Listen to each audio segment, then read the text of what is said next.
আসসালামু আলাইকুম। নতুন আরেকটি রেসিপি নিয়ে চলে আসলাম। তো আজকে দেখাবো কি আপনারা ঘরে বসেই রেস্টুরেন্টের মতো করে পাস্তা রান্না করবেন। সেটাই আজকের এই ভিডিওতে দেখাবো।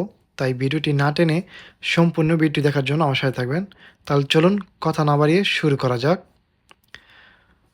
তো এখানে ফার্স্টে আমি পানি বসায় নিলাম পাস্তাগুলাকে সিদ্ধ করার জন্য।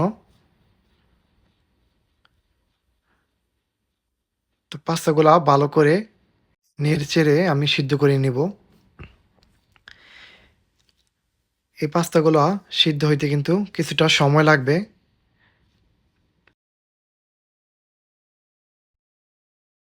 পাস্তা রান্না করার জন্য এখানে আমি পেঁয়াজ কেটে নিছি, কাঁচামরিচ, গাজর, ধনিয়া পাতা এবং টমেটো কেটে নিছি। তো এখানে আমি সব উপকরণগুলো দিয়ে দিছি। পেঁয়াজ, কাঁচামরিচ, টমেটো, গাজর এবং আমি ২ টা ডিমও এখানে দিয়ে দিছি। তো এখন লবণ দিয়ে দিলাম পরিমাণ মতন, আপনারা লবণ দিয়ে দিবেন।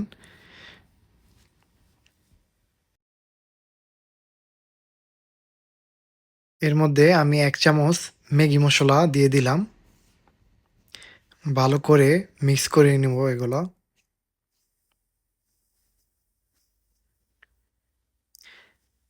এখানে হলুদের গুঁড়া দিয়ে দিলাম ১ চামচ এবং মরিচের গুঁড়া দিয়ে দিলাম ১ চামচ। দেওয়ার পর এগুলা ভালো করে আমি মিক্স করে নিব।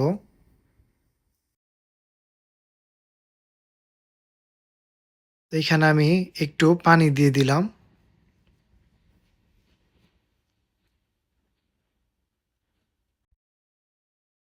এখানে আমি কেটে রাখা ধনিয়া পাতাগুলা দিয়ে দিলাম।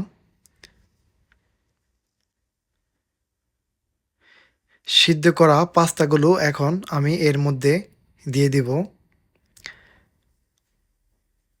পাস্তাগুলা দেওয়ার পর এই সব উপকরণগুলো ভালো করে মিক্স করে নিতে হবে।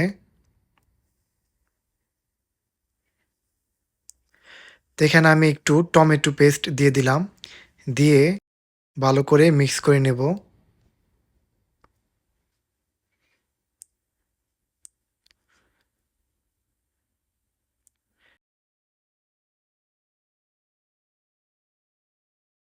সো দেখতেই পাচ্ছেন আমার পাস্তাটা কিন্তু রান্না করা হয়ে গেছে। তো আপনারা চাইলে এভাবে ট্রাই করতে পারেন এবং এটা খেতে খুবই স্বাদ। সো ভিডিওটি ভালো লাগলে অবশ্যই একটি লাইক করে দিবেন।